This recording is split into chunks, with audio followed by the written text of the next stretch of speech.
montrer que la limite de un lorsque n tend vers plus infini est égal à 3, avec un égale à 3 fois 2 puissance n moins 1 sur 2 à la puissance n1 plus 1.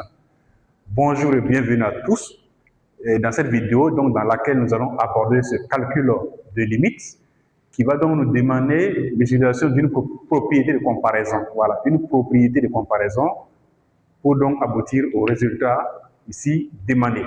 Alors, on va donc donner le rappel de la propriété et ensemble, on va apprendre à l'appliquer. Alors, il faut dire que si vous avez deux suites un et vn, telles que la valeur absolue de un moins L est inférieure ou égale à Vn, et si la limite de Vn lorsque n tend vers plus infini est égale à 0, alors la limite de un lorsque n tend vers plus infini, ça fait simplement L. Voilà donc une propriété de comparaison qu'il faut maîtriser dans le calcul des limites. C'est très important. Donc, on va aller avec le cas que nous avons ici. Et donc, on y va. Et quand on regarde bien ce qu'on veut faire comme démonstration, et lorsqu'on regarde la propriété, ça veut dire que nous allons déterminer la valeur absolue de un moins 3 ici. Notre L ici, c'est 3.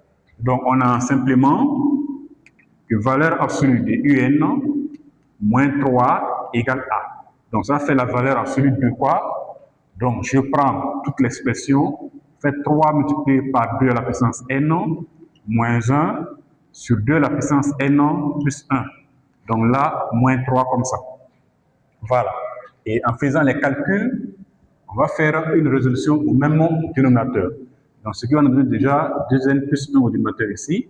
Et donc là, nous avons 3 fois 2 puissance n moins 1. Alors, ça fois ça, ça nous fait donc moins 3 multiplié par 2 puissance n.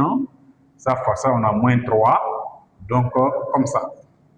Alors, donc, ça nous amène encore à dire qu'on a la valeur absolue de un moins 3 qui est donc égale à la valeur absolue de quoi? Alors là, ça va partir de ça. Ça reste ici donc moins 1 moins 3.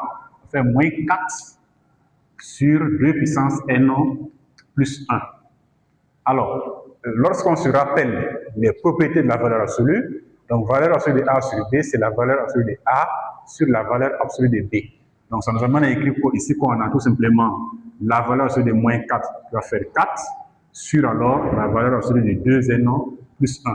Mais comme 2 puissance n plus 1 est un nombre positif, on peut donc l'écrire facilement comme ça. Ça fait donc 2 puissance n plus 1 et ça ne gêne pas. Voilà. Alors donc, allons-y. Pour tout n supérieur ou égal à 0, bien sûr, vous avez 2, encore 1 sur 2 puissance n plus 1, n'est-ce pas, qui sera forcément, on appelle inférieur ou égal à 1 sur 2 à la puissance n, comme ça. Voilà, quel que soit n supérieur ou égal à 0, c'est ce que nous allons avoir ici. Puisque là, c'est plus grand que ça, donc l'heure inverse donne ça. Alors donc maintenant, qu'est-ce qu'on fait? On va multiplier le tout par 4. Donc c'est dire qu'on a 4 sur 2 à la puissance n plus 1 est donc inférieur ou égal à 4 sur 2 puissance n ici. Voilà.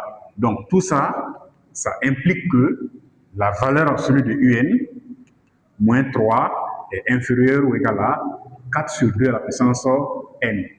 Voilà ce que nous avons. Or, lorsque vous calculez la limite de 4 sur 2 à la puissance n, quand n tend vers plus infini, naturellement, alors 1 demi à la puissance n là, c'est une suite géométrique de raison 1 demi qui est inférieur à 1, donc la limite fait 0, à la fois 4 ça reste 0, est égal à 0.